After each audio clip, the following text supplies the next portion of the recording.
Welcome to Tip Top Grow Up Your Business with Metronomics. Join me, Shannon Byrne-Suskow, and Metronomics certified coach, Jed Roberts. We'll be talking to business thought leaders, entrepreneurs, CEOs, and business team coaches who have all taken the journey to grow up their businesses to their tip top. We'll be sharing strategies, systems, stories, and how you can grow your company up at the speed you want. If you're searching for your path to the tip top and feel your time is running out, then this podcast is for you.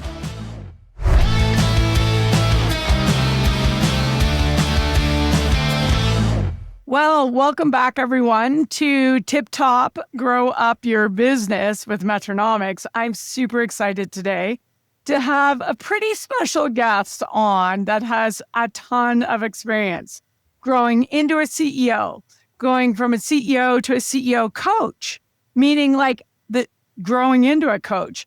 And now you are coaching CEOs. And this conversation today is all about the leadership evolution. And it's how we grow ourselves, how we grow our team, and eventually how we grow our leaders and the coaches. And in this case, Dr. Barb Kinnaird has grown into a CEO plus leadership team coach yourself. So because Barb has had such an incredible history, 20 years, Barb, medtech company. That's right. 20 years at the same company. Although it didn't seem like it, it changed dramatically. Yes, and I want to talk about that. I do want to talk about that. And within that time, you joined CEO Roundtable that I was coaching with 9 other CEOs. Over how many years, Barb? I was trying to figure that out. How many years were in that roundtable? It's hard to remember. Like I was CEO for 10 years, so maybe on the roundtable 5. Yeah, that sounds about right. And then, having that experience, just watching you shift how you lead, right? How you think about leading. And of course, now eventually becoming a Metronomics coach. Right. So one of the big things that we want to talk about today, and I want to make sure our listeners are tuning into, is just that leadership evolution. We all go through it, no matter if it was in our first decade of leadership, our second, our third, our fourth, it doesn't matter where you are. That awareness is key. So I'm really happy to welcome Barb here. Thank you for joining me. Excited about our conversation over the next 30 minutes. Are you ready? I'm ready, and I'm excited to be here too, Shannon. Hopefully someone learned something from me or has an aha moment. Well, I know that will happen, and very, very, very likely. So let's start with how you became CEO. What happened? How did you end up being CEO of a global medtech company?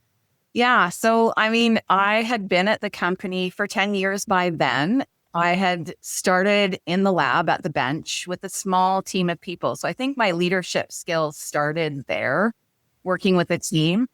And then eventually I just was able to do things really well. So it was being able to do and execute really well, and the visibility of that across the organization. I just started getting promoted up into the organization. And by 8 years, I was at the executive table. So it was a lot of evolution really fast. Wow. Quite different from day-to-day execution to sitting in the boardroom. And in that 8 years, so at about 10 years, you became CEO? Yeah, basically. Was that were you in the succession line to become a CEO, or was it a shock? It was a shock, absolutely. I was not. When I got promoted to COO, it was discussed with me that would be the future. And the future was 8 months later. So there wasn't a long time of being able to evolve into it. And on all honesty, I Googled CEO when I became CEO, because I literally was wondering, what does the CEO actually do for organizations? Okay. So you Google CEO, because my next question was going to be, what were your expectations when you took that CEO seat, that title? What were your expectations? Well, I saw a lot of opportunity with the business, and I had run all the different areas of the organization. So I was very operational So Yes. I wanted to step into that role and bring the vision and the clarity of strategy to the team because I hadn't really seen an evolution of a good strategy over that time. Right. So that's sort of where I was starting from. I also wanted to build a team. I wanted a team that worked well together because I knew if you had a good team, it would be fun and you'd get through the hard part. So I'd had enough experience through the evolution of the company to kind of know that intuitively. But it was the real hardcore business side for the CEO that I needed to understand as well. And I had a strong board at the time too, right? So I had a lot of good leaders on the board, but that didn't last very long because I took the company private shortly after that. Yeah. Incredible, right? Taking a public company private. Not a lot of CEOs have that experience, but I need to ask you one more question about sitting into this, taking on that CEO seat. What were your key accountabilities? What did you feel like when you took on that seat? Because I heard some of them, as you said, I heard team. Yeah. I heard strategy. Yeah. Is there any other, were those your two thoughts when you took that on? They were the two main ones because I'd been operational. So I kind of knew the execution side quite well. And I think my first thought as the CEO of a public company, and a bit nervous because I knew the reality of what was going on in the business. Yes. I was concerned about shareholder return, right? I really was. It was a public company. There were a lot of shareholders. I knew there was fatigue. So looking at the cap table and trying to understand that, which drove the decision to take the company private. Right. Can you talk a little bit more about that, driving through to take the company private? Was that, straight up because you looked at the cap table, really obvious to everyone? I mean, what was the struggle in that? If there was one. There's a struggle, right? There's always trying to get buy-in from everybody and trying to figure out how to do it. It was hard. I mean, I did have a good set of shareholders that could help me through it. So that was there. But I mean, it was a lot of shareholders. So trying to get everyone to buy in and all of the communication and, and I was green. I was really green at that time with that kind of work. Where were you getting your support at that time? Thinking timing, was this still, prior to joining, CEO roundtable based upon Metronomics with 9 others who are wanting to grow, 9 other CEOs? Right. Or was this before that?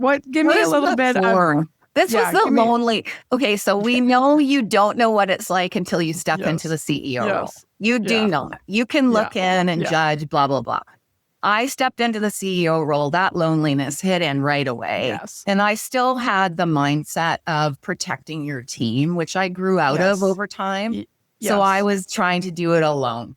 And it was not, here's you don't want other CEOs to learn that the hard way. You want them to know you don't want to do this alone. So it was prior to any peer support, prior to roundtables. I thought I was too busy for all of that because I was solving all those problems. And it was about a year before I joined Ace Tech and started the roundtable concept, right? And I think it was a year later that I joined the Bulldogs Roundtable, where the support just sort of stepwise, very slow stepwise support. I mean, let's talk a little bit about Ace Tech because Ace Tech was a key in my own support as a CEO, as it was for you. We were in that technology space. We were known as tech CEOs. I was on the software side. You were on the med side. So, when you were attracted to go, oh, wow, I'm by myself. And, Ace Tech is all for CEOs, built by CEOs for CEOs. Right. So, when you got there, you at that point, the evolution of Ace Tech was then you go into a roundtable and you're with others.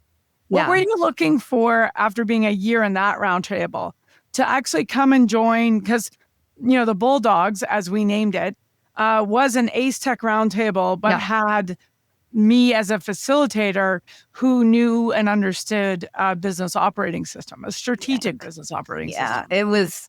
I had started, so Ace Tech was great in that sense that I suddenly understood peer support. You're not alone. We're all tech CEOs. from science or engineering to CEO is a large step. Yeah. Yes, And yes, then yes. I think you were running some workshops at that time too. So I got some exposure to some of your workshops, and my team would come to them. Well, we can talk about your name versus CEO learning. Yes. But I needed more. I needed to make changes really fast, and I just needed more support. And I'd heard through the grapevine about the roundtable that you were facilitating, and I knew some of the CEOs on it. So I thought it was a great opportunity, and I was invited to join. And so I did. So then I had the peer support, and we also were starting to do like, let's build in structure, let's do strategy, let's do a bit more with this roundtable, which is what you were bringing to the table. And just elevating how we were operating in our businesses and conversation. Yeah. And so maybe for like some listeners might be a part of a EO forum, a YPO forum. There's Vistage, there's tech. So there's lots of peer support out there. Right. What were your expectations when you joined? Let's just say, let's call it the Bulldogs Roundtable, because it was, facilitated. It wasn't CEO led. It was, what were some of your expectations when you joined that? That's a good question, because you're making a good point. The previous roundtable I was on was not facilitated. So my expectation was just to be pushed harder. Honestly, I needed to be pushed harder. The conversations, I think with facilitation, it just elevates the conversations, because you can just pull things out of people as a neutral party looking in, right? Yes. So my expectation was just to be pushed harder and learn more. Yeah. And the one thing I loved about it, one of the reasons why I signed on to do that was I loved having a common language among the CEOs around the table, and made it easier to really hold each other accountable. Because it wasn't me holding you accountable. It was the peer group holding each other accountable, which was really quite cool to see that, and to be able to be so transparent, cohesiveness high. Now, you were in the roundtable on your journey, so that was filling, some of the need. But, that roundtable evolved, as we know. We went from peer learning and accountability to CEO plus leadership team, learning together at least once a quarter. Right? Everybody together in a room. It was pretty special. But why was that so important, like as you viewed it as a CEO? Right. I mean, if we go back to the beginning, before I even was on the Bulldogs Roundtable, and I was, hearing the workshops about Metronomics. So I was training myself on Metronomics, and then I started trying to implement it into the organization without really the kind of support I probably should have. Right. So very slow, very methodical. I think one of the biggest things when you're self-implementing is, and especially in SMEs, often you're the only visionary in the room. Yeah. So you're the only visionary in the room. Everybody's in execution. You're trying to facilitate, and you're trying to participate. I mean, when I look back, it was kind of crazy, right? Yeah. You can't do that. I don't care who you are. It's really hard, right? Yeah. So then getting my team to show up at some of these learning sessions, I'm not playing telephone anymore, right? Yes. So you play telephone, you try to explain it to them, and it's got the boss filter, right? It's not just telephone tag, it's now the boss. They're not buying in. Right. So when they come to the table with you, like you were implementing every quarter, they were having their own aha moments. Right. You were out of the loop. So guess what you just did? Coached and empowered your team to run with something. Right. So it started to show that to me. It's like, okay, we need some other voice to be speaking to my team that's not filtered. So they buy in and they run faster than you. Yeah. What was the most, when you think about the roundtable and you think about that evolution, because we evolved it together as we did. 10 CEOs around the table. We listened to what we needed to do next, right? We took care of ourselves like CEOs. We got it organized. We understood. And then we went out. We went out to our then direct reports and said, let's bring them into the learning. Let's get them excited about this. The one thing that I'm going to answer my question to you first, because I just want to say this. The one thing that I learned in that, that evolution was just the camaraderie that I observed amongst all the different leaders in the room of all the different teams. Like that, gives me goosebumps today thinking about having 70, 80 leaders together who all were like, driving towards the same clarity and all at different stages. What was your sort of biggest sort of, I heard you got there because, you get tired of bringing home the flavor of the month. Right. And your leadership team goes, whatever, Barb. Next. Exactly. I had that too. What was your big takeaway? Like, what did you see different on your team once we started going CEO plus leadership team learning? They evolved really quickly. And it also gave them that same opportunity of peer support and talking. And I was proud of listening to their conversations with other leaders, right? Yes. I mean, and it's interesting if you really pay attention in these peer support groups, you can elevate yourself just having a conversation with the right person. Yeah. Right. And if you were bringing the right people into the room, that happened all over the place. So if you take that period of time, because I personally observed incredible growth for you as a leader, what are some of the things that you would pick out that would be like, if up for our listeners and people, tuning into this podcast, what were some of the key things that you saw in yourself as this evolved?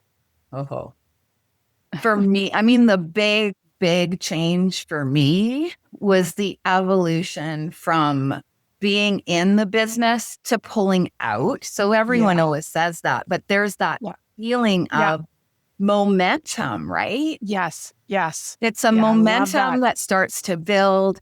You're clapping your hands because they're moving faster, right? And you're learning together too. So you may hear things and have things different perspectives on it, but then there's that conversation that you can have in the moment, right? What, if I didn't ask this question, everyone would think that I, have every last question, lined up. But what happened, with your team from the start of the roundtable in year 1 to year 5? Was your leadership team, was it the same team from year 1 to year 5? No, I mean, I was the leader and the spoke in the wheel that kept things going. And if you think about it, I haven't been there. They're still running the business. They're leading it without me, right? Yes. And I think as a CEO, that is our job. Yes. So the roundtable just helped me see that and helped me evolve into that coach. And I had a great time because I started to have, we haven't got to the point where I brought in a coach, but I started being able to coach the next level. Right? Yes. Like I bring them in and we start doing strategy sessions. So you're just growing the whole organization. Yeah. It was incredible to see that evolution. And I do want to go. So you've come in, you do the peer group. Yeah. Right. Then we expanded it to, CEO plus leadership in the learning once a quarter. Right. Yeah. And connected and make sure everybody was on board with the learning we're doing as, now a really large group. Now you get to the point where self-implementing probably isn't the fastest way, the best way, the clearest way, and you go get a coach. Tell us about that. Yeah. Well, this isn't it. I mean, okay. The hardest part I had trying to get a coach to come in for me was convincing the CFO that this had an ROI. Right? Oh, interesting. But it's really hard because the P&L doesn't tell you that this is needed, right? It tells you it's an expense. It's not an expense. It's an investment.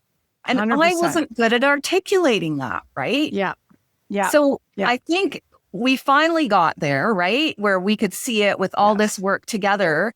We brought in a coach. And I mean, for the CEO, it's like a game changer for the facilitation and the strategy session. Yes. It's a game changer on so many levels, right? you also have the person in the room when you're setting strategy. So you're real time pulling out the blind spots, making sure the right conversations are happening. They're letting you participate. Yes. So it's a much more collaborative environment and a much more easy way of moving the business forward faster. So you're hitting milestones faster. You're making decisions faster. And the ROI, I mean, I can see it with my current clients. It shows up on the P&L a lot faster than you think, right? Yeah. And that you can predict. And we're going to talk about the success you have with your clients, because the investment side of this, because, I've always said it's not an expense on the P&L. It's not. It's the investment to get to where you want to go. You get there sooner. And you've had that experience. I've had that experience. It's why we do what we do today, to make that impact. Right. And ensuring that we can, get those teams to where they want to end up. So you bring in a coach, they do that work. How about for you yourself? Because CEO plus leadership team, yes, the coach comes in and coaches your leadership team with you in the room. It's super powerful. That's where this came from my own coach coming in the room, doing it with me.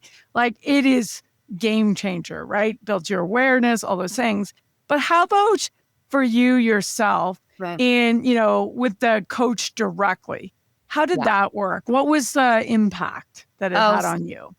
I mean, we one-on-one coaching, right? We had one-on-one meetings, which was a great time to just deep dive into things. And sometimes the coach will see something in the room that they need to talk to you about individually, just to help you deal with something that's not dealt with well in that room, right? Yeah. So there's a lot of and then you have a partner in crime a little bit. You have somebody you can lean on. You can have the conversations you cannot have with the board. You cannot have with your team. Yes. It's really critical, I think, for a CEO, because you've got to get those conversations going. You've got to have them so that you can build momentum. I mean, I was a CEO for 10 years. When we talk about the average tenure of a CEO is 18 months, I was using Metronomics, and that kept me there for 10 years on multiple levels, right? Yes. Survival. And the coach just makes it that much better. Yeah. I also think and this is good for people who are listening and tuning in.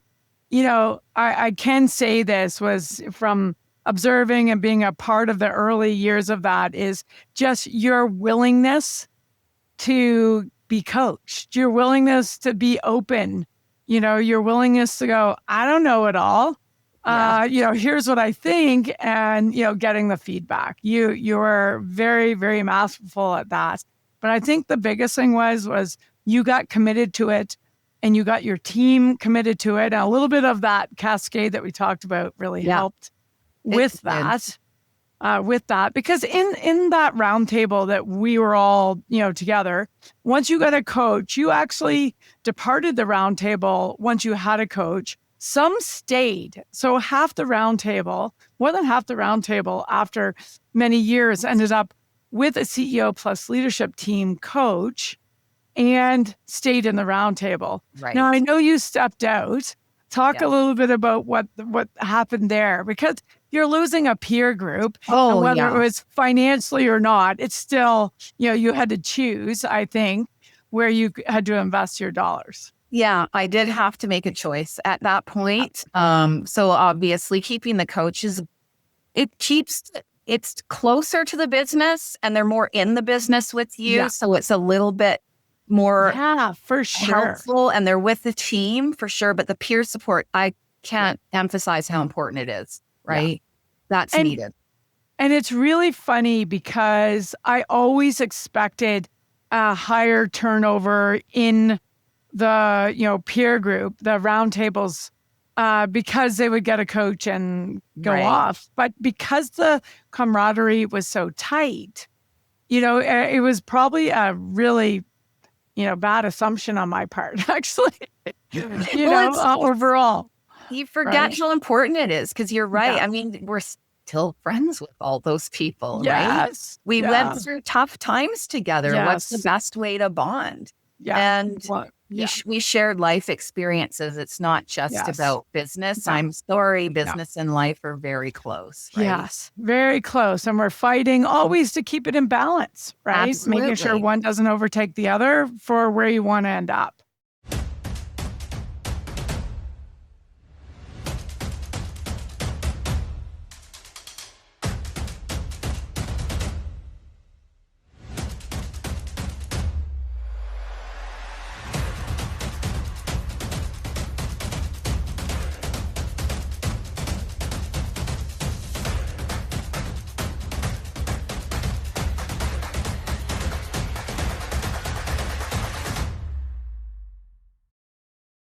You are no longer a CEO. You were a CEO for 10 years. Yeah.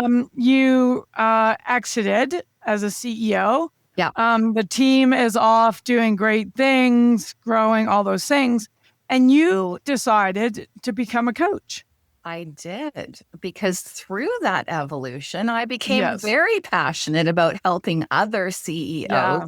I did a lot of volunteer mentoring and coaching. I did join the ACE Tech board because of how my journey had evolved. I just didn't want any other CEO to go through it the way I did, right? Yeah. I mean, that's why we're all here. And I love just seeing the results and seeing what you can do in a single conversation. Sometimes you have one conversation with someone and it changes their life, right? So powerful. So powerful. Now, you've been coaching for how many years? Like as a CEO plus leadership team coach? Yeah. I mean, because I was practicing before that, right? Of course. But yeah, formally I started in January of 2025 and we're in the middle of 2026. So a year and a half. It's been amazing. I have amazing clients. I've seen so many tangible results. It's awesome, right? It's so rewarding. Let's talk about two things. The patterns that you see repeatedly, right? That you lived and you see now and you can recognize them, which is really cool. And then let's talk, the next thing I want to talk about is, the impact you're making in such a short period of time with the organizations and the CEOs and leadership teams you're working with. So let's talk patterns. What patterns do you see repeatedly?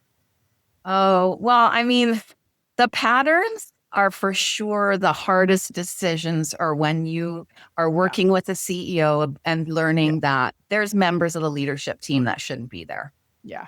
Those decisions are tough, man. And some CEOs can't make those decisions. And that's really important for the success of the business. That's the biggest pattern I see. Yes. And a core customer for us at Metronomics and us as coaches is generally the one that can make those decisions and needs a coach to have the conversations where it hurts, right?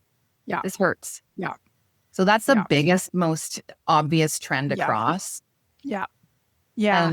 And I would agree with that. I mean, I've definitely, love strategy. I love strategy. I love doing strategy.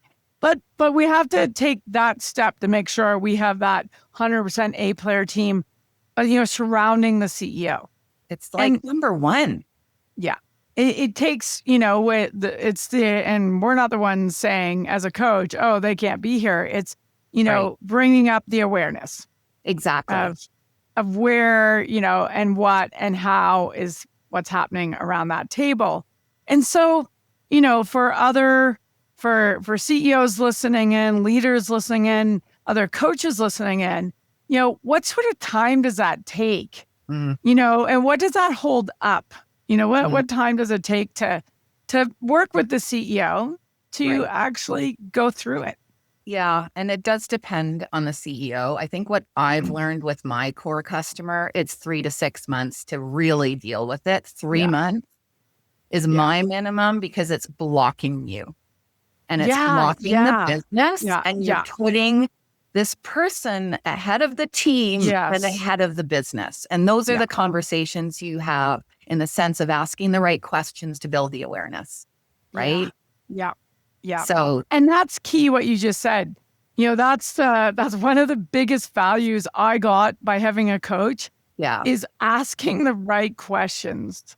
Absolutely. At the right time based on their observations, and really, helping sort of bring it to the, right in front of you. You knew it. It's not that you didn't know it, but it's just like having that time with your coach Surfacing in the it. meeting. Yeah. Yeah. Oh, yeah. Yeah. 100%. So so one of the big things is, we need to get through that. And we talked about in your own journey, getting Oh, through yeah. that over time. Yeah. From there, what are the next steps? I know, and I want you to talk maybe at a high level, or if you have permission to talk about a couple of the success stories you've had. Yeah. But let's talk about a little bit of that. So we work through that. Yeah. And then what happens? What happens? What have you seen? I think the next biggest important thing is execution. I mean, I'm like you. I love strategy, man. I could live in strategy all day, every day. Yeah. But execution is like the baseline to be able to hit the numbers in your strategy and where you want to go. So getting execution right. And I think with Metronomics, it's the KFFM is like a game changer, right? Yeah. It's like, if you can get that right and get the team focused on that. Yes. I mean, it's strategic, but it helps so much with execution. Yeah. It's so foundational. And the key function flow map, the KFFM, is this view of your organization that, shows how the key functions work together. And I find today, and you're probably finding it too, with AI happening out there, that view is critical. That view and understanding what, how your operation, how your company works today.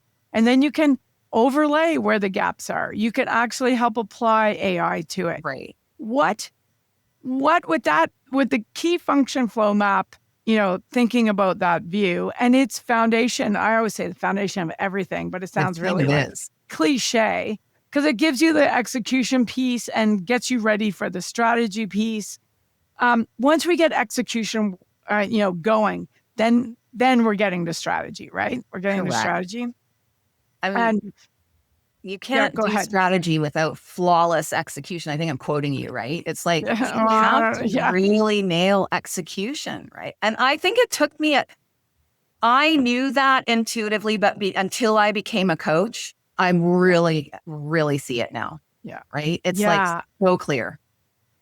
And, what I love that you say that, because not that you didn't live, getting the right team around you, not that you didn't live getting the, those non-fiscal numbers clear. Like I remember those days, right through the KFFM and evolving it and getting clearer and clearer, which then helps get real clear on your strategy.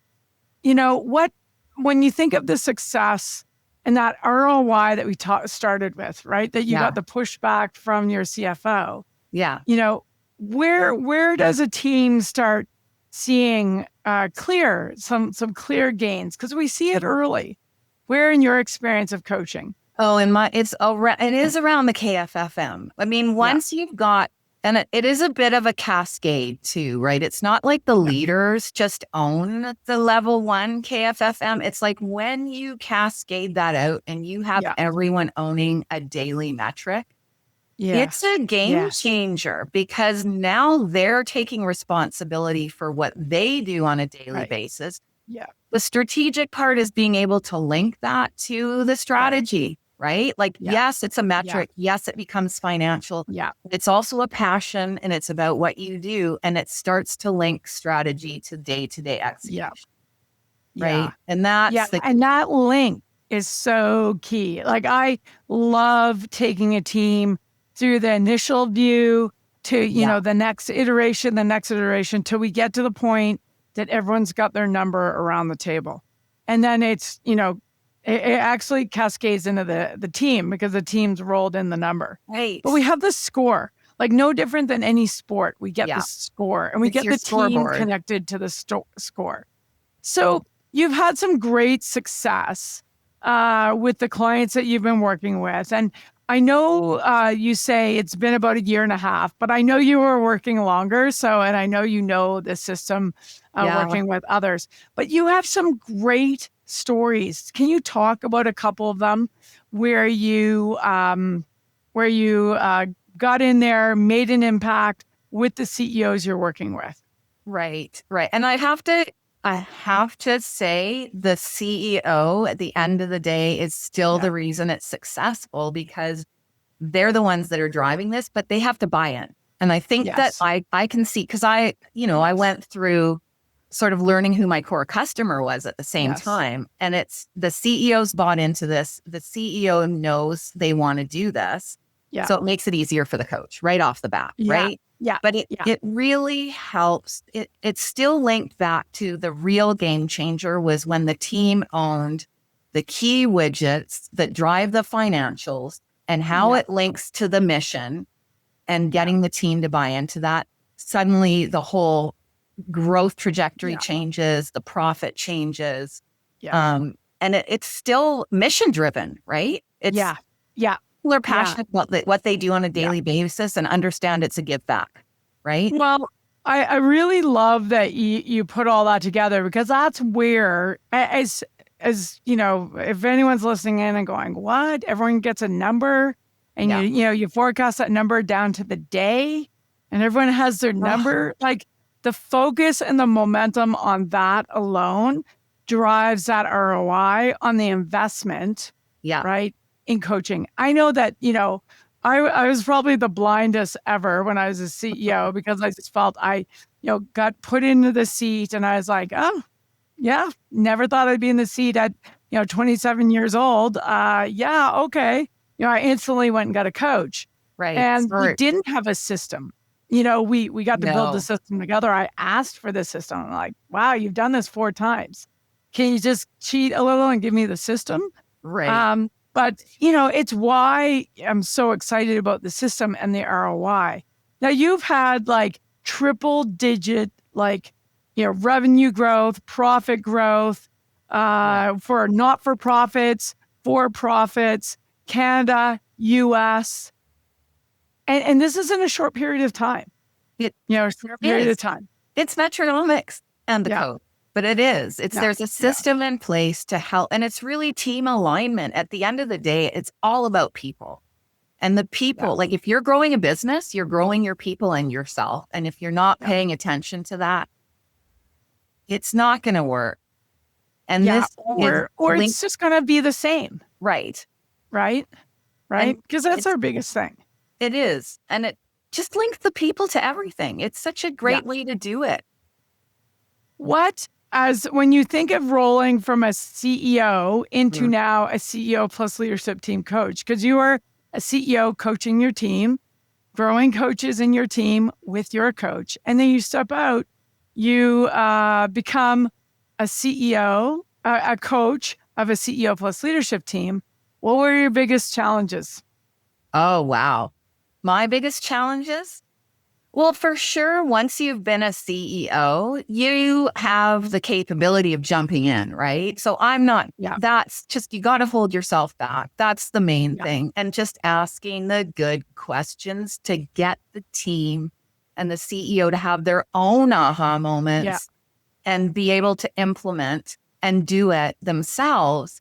And in the end, it's very rewarding because they're doing it. Yeah. You're coaching it.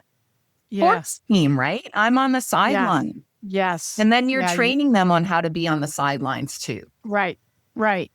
Can you share, in any one of you, and you don't have to name the company, but can you share a story of one of your CEOs where you've watched sort of the transformation from when you started, they were on the field, you've coached them to, moving back off the field with you in this period of time? Yeah. I mean, definitely one of my first CEOs was right in the business. And I mean, I wouldn't say it was crisis mode. That she might have said it was crisis mode. Yes.